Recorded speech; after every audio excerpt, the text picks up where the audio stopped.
हिंदू राष्ट्र का मतलब क्या कि उनकी अगुवाई करने गए वो जो बेबी बियर पी के नाचे लगू ठुम ठुम ठुम, क्या नाम है, मनोज तिवारी, वो गए, ये हिंदू राष्ट्र बना रहे हैं। उसके बाद गिरिराज जी गए, उसके बाद अश्विनी चौबे गए, उसके बाद लालू जी के टुकड़ों पर पलकर राजनीति सीखने वाले राम कृपाल यादव भी पहुंचे, और उनके बेटे आजकल नए उभरते नौजवान जिनको सबों का समर्थन था वो भी पहुंचे जी। ठीक है, क्या यही 5-10 लोग जो पहुंचे थे अगुवाई में, पूरे बिहार में यही हिंदू हैं? बाकी लोग क्या हैं ये बताइए जरा हमको। बाकी परिवार क्या हिंदू नहीं है क्या? बाकी दलों में जो भी है वो हिंदू नहीं है क्या? हिंदू होने का मतलब भाजपाई होना जरूरी हो गया क्या? मतलब आप गीता को मानो ना मानो, रामचरितमानस पढ़ो ना पढ़ो, आप चाहे राम जी को आदर्श मानो ना मानो, मगर मोदी जी को मानो, तब तो आप हिंदू हो गए, नहीं तो नहीं हो गए। यही ना मतलब यही हुआ ना। मतलब भाजपा में हैं तो हिंदू हैं, और भाजपा में नहीं तो हिंदू नहीं है। ये तेज प्रताप यादव तो देशद्रोही कह रहे हैं ना कि हिंदू मुस्लिम करता है ये संत। भाई तो तेज प्रताप यादव मंत्री हैं, तेज प्रताप यादव कृष्ण के वंशज हैं। तेज प्रताप यादव जी ने तो कहा कि क्यों आप राम राज की बात कर रहे हो, बिहार में हम कह रहे हैं कृष्ण राज है, अब क्या करोगे, धर्म में लड़ोगे? आप बताइए भाई। हमारे लिए तो कृष्ण जी भी आदर्श है, राम जी भी आदर्श है, तथागत बुद्ध भी आदर्श है। इस धरती पर जितने भी महान हैं सब आदर्श ही है ना। क्यों लड़वा रहे हो आपस में सबको भाई? आप आइए, कथा कीजिए, और एक गुरु, एक संत, एक महात्मा का जो काम है वो संस्कार निर्माण का काम है, चरित्र निर्माण का काम है, चरित्र हनन का काम नहीं है, शोभा नहीं देता है। किसी के आप किसी को पागल बोल रहे हैं, ऐसा पागला, ये देखा ना आपने। आप कानून का पालन नहीं कर रहे हैं। सीट बेल्ट न तो संसद महोदय लगाए हुए हैं और न महाराज जी लगाए हुए हैं, और पूरे जी वो गाड़ी पर देखेंगे अंदर ही सारा ड्रामा चल रहा था। तो तेज प्रताप ने क्या गलत कहा आप ये बताइए? बिहार को तेज प्रताप किसने? उन्होंने शास्त्री जी ने कहा ना। तेज प्रताप ने तो यही कहा था ना कि आप आ रहे हो हिंदू मुसलमान मत करना, आप राम कथा कीजिए, आप भागवत कथा कीजिए, आप इस्लाम कथा क्यों कर रहे हैं भाई? वो तो मोदी साहब करेगा ना। ये जो है कोई भी धर्म गुरु धर्म की बात जब करते हैं तो वो मधुर वाणी होती है। आप देखेंगे संतों का आदर्श रहा है मधुर वाणी, भोजन जिसको लंगर कहते हैं, भंडारा कहते हैं, शरबत, पानी, चरित्र निर्माण की बातें, लोगों को अच्छी दीक्षा, अच्छी शिक्षा।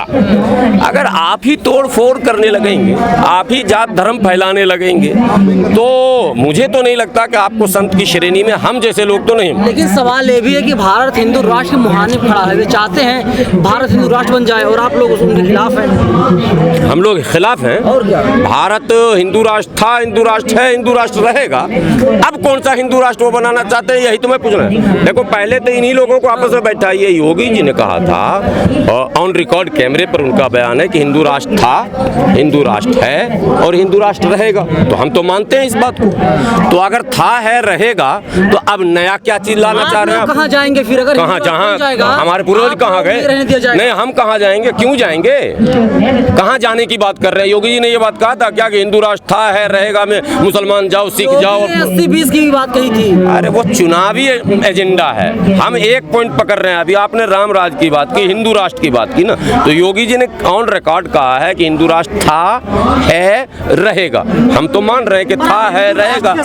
अब नई बात जो आ रही वही पूछना चाह रहा हूँ कि नया क्या है, वो भी तो निकालिए ना झोली से, मार्केट में बताइए ना कि अब कौन सा राष्ट्र आप चाहते हैं? ऐड कर रहे हैं ना वो, अब हिंदू राष्ट्र के साथ सनातन। तो पहले जो हिंदू राष्ट्र था जो योगी जी कह रहे हैं उसमें सनातन नहीं था क्या?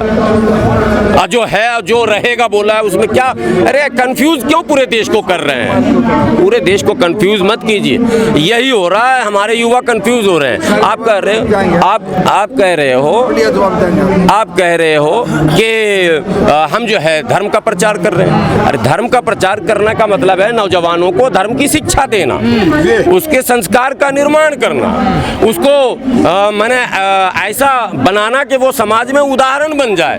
वो चोरी न करे, वो डकैती न करे, वो छिनौती न करे, वो छेड़छाड़ न करे, वो कोई गलत काम न करे, वो नशा न करे, वो तमाम बुराइयों से बच जाए, रुक जाए, वो बड़ों का सम्मान करे, माँ बाप का आदर करे, वो अपने पड़ोसियों का आदर सम्मान करे, सबके अधिकार का जो है जो उसके ऊपर है एक मानवता के नाम पर या रिश्ते और नाते के नाम पर उसका वो निर्वहन करने लगे, तब न हुआ भाई। ये जो धर्म गुरु अपने आप को घोषित कर लेते हैं, इनकी कोई योग्यता होती है? स्वयं अपने आप को? अब इस पे मुझे नहीं पता भैया कि कौन डिग्री किनको कहाँ मिलती है, वो तो उस धर्म का मुद्दा है, वहाँ बड़े बड़े धर्म गुरु बैठे हैं, धर्माचार्य बैठे हैं, शंकराचार्य बैठेंगे, वो बैठे हुए देख नहीं रहे क्या?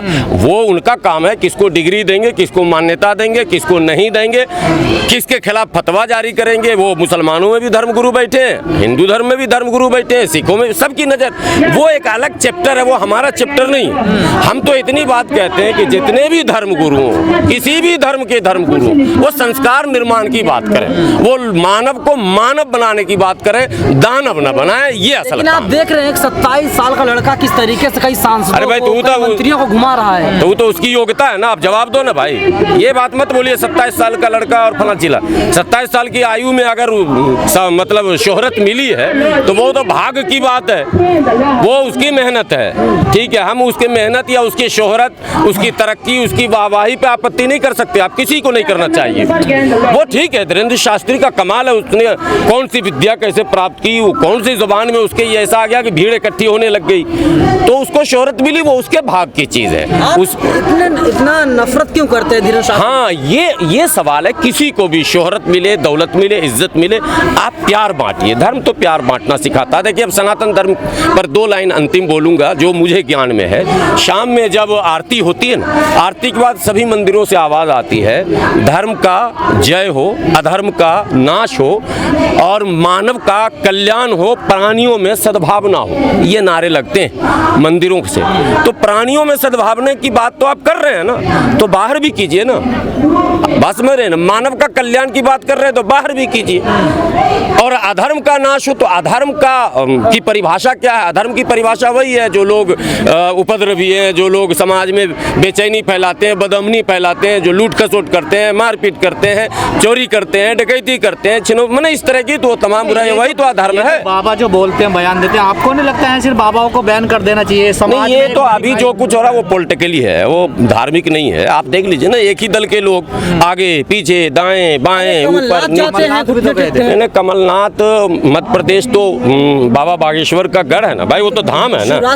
धाम में कुछ चला गया वो अलग बात है। अभी जो बिहार पे मैं बात कर रहा हूँ, बिहार में जो कुछ हुआ है वो टोटली चूंकि नीतीश कुमार के एक मंत्र ने भारतीय जनता पार्टी को सोचने के लिए विवश कर दिया। पर्चा निकाल रहे हैं सबका, बेटी का भी निकालने दीजिए। पर्चा तो वो बहुत निकाल चुके हैं, पर्चा निकालते रहे और उनके पर्चा निकालने पर हम कुछ बोल सकते हैं, लेकिन हम आज भी आपको बता दें कि बिहार में, पूरे भारत में क्या होगा इसकी कोई गारंटी नहीं। बिहार में बाबा अभी से लेकर 2024 तक कैंप कर लें, चुनाव नीतीश कुमार के नेतृत्व में ही जीता जाएगा।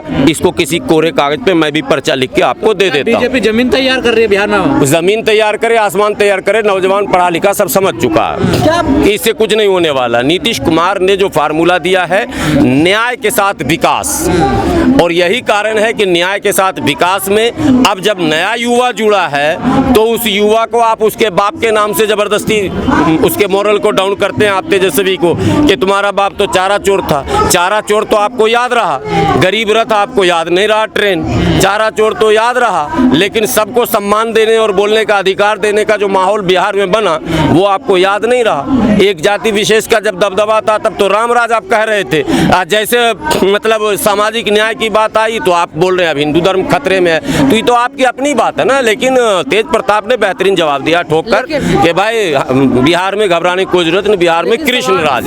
सवाल ये भी है कि जिस तरीके से धीरेन्द्र शास्त्री आगे आ रहे हैं, बीजेपी के लिए काम कर रहे हैं, आप कह रहे हैं, तो अगर बीजेपी 24 में जीत जाती है तो क्या केंद्रीय मंत्री बना दिया जाएगा, मंत्रिमंडल? मैं क्यों ज्योतिषी हूँ क्या बीजेपी पर्चा निकालने की बात कर रहे हैं ना? मैंने नीतीश कुमार के बारे में कह दिया, लिख लो सादे कागज में। बाकी के बारे में मैं क्यों कहूँ, मैं क्यों कहूँ किसी के बारे में कि वो मंत्री बनाए जाएंगे, कि राज्यसभा भेजे जाएंगे? बीच का बीच का कोई रास्ता। नीतीश कुमार मैं अभी भी ठोक के कह रहा हूँ, बिहार में चाहे जितनी जोर लगा लो, सुनो ए दुनिया वालों, चाहे जितना जोर लगा लो, जीतेंगे नीतीश कुमार ही। सबसे पहले तो मैं सभी धर्मगुरु, किसी भी धर्म के धर्मगुरु, उनसे आदरपूर्वक विनती करता हूँ कि वो अपने प्रवचनों में, अपने संबोधनों में, अपने तकरीरों में, अपने जलसों में अपने धर्म की बात, अपने धर्म के बच्चों के संस्कार की बात, उनके संस्कार निर्माण की बात, उनके उज्जवल भविष्य की बात और कर्म पर खड़ा कैसे उतरे सब, वचन पर खड़ा कैसे उतरे सब।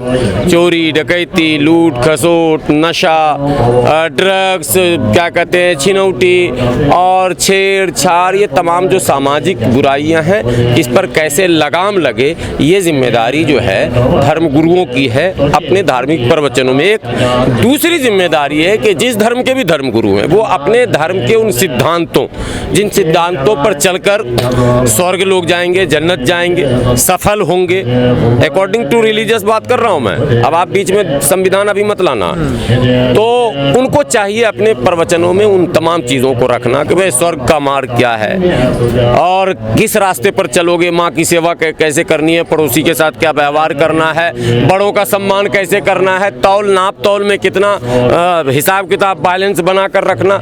ये सारे मुद्दे छोड़कर सारे धर्म गुरु अगर राजनीति करने लग जाएंगे तो फिर राजनेताओं को मठों में चले जाना चाहिए और राजनीति का मैदान खाली कर देना चाहिए। आप ये देखिए कि धीरेन्द्र शास्त्री जी धर्म गुरु हैं, आज भी लिखते हैं धर्म गुरु, बिहार की धरती पर जाके कह रहे हैं कि मेरा सपना है यहाँ वो उसकी सरकार आए जो राम का काम करे। आज धार्मिक पुस्तकों के अनुसार रामचंद्र जी को आए हुए न जाने कितने हजार साल हो गए, कितने ऋषि मुनि आए, कितने साधु संत आए, क्या उन लोगों ने हिंदुत्व के लिए या सनातन धर्म के लिए काम नहीं किया था क्या? सबके काम को आप खारिज कर रहे हैं, बोल रहे हैं अब आया असली। अब आया असली बोलने का मतलब मेरा बाप नकली था, मेरे पूर्वज नकली थे, मेरे गुरु नकली थे। अरे भाई हमसे पहले जो थे वो भी तो साधु संत थे, वो भी तो महात्मा थे, वो भी तो धर्म गुरु थे, सबको आप खारिज कर रहे हैं। अब आप बात कर रहे हैं राम राज की। हमने जो पढ़ा है हमें तो नहीं लगता है कि रामचंद्र जी ने राज किया, बल्कि अपनी सौतेली माँ का सम्मान रखने के लिए राजपाट पर लात मार दिया और अपने भाई को दे दिया राज। तो आप तो छीन रहे हैं दूसरों से, दे किसको रहे? आप कह रहे हैं हमारे आदर्श रामचंद्र जी हैं, कैसे हो गए आदर्श? अब हमारे बिहार के मंत्री माननीय तेज प्रताप जी ने जो बातें कही उसको हवा खड़ा किया जा रहा, सब संतों का अपमान किया। उन्होंने कहा क्या था? उन्होंने कहा था कि आप आइए मगर हिंदू मुस्लिम मत कीजिए। आप लिखते हैं बोर्ड में श्रीमद् भागवत कथा, श्री राम कथा, तो राम कथा में इस्लाम कथा क्यों घुसा रहे हैं आप राम कथा न कीजिए भाई, रामचंद्र जी के आदर्श को आप रखिएगा ना, तब न लोग सुनेंगे कि उनकी जीवन में क्या क्या घटनाएं घटी, कौन हमारे लिए क्या अनुसरणीय है, हमें किस पर अमल करना चाहिए। आप लिखते तो है राम कथा और करने लगते हैं इस्लाम कथा, हिंदू मुस्लिम करने। आप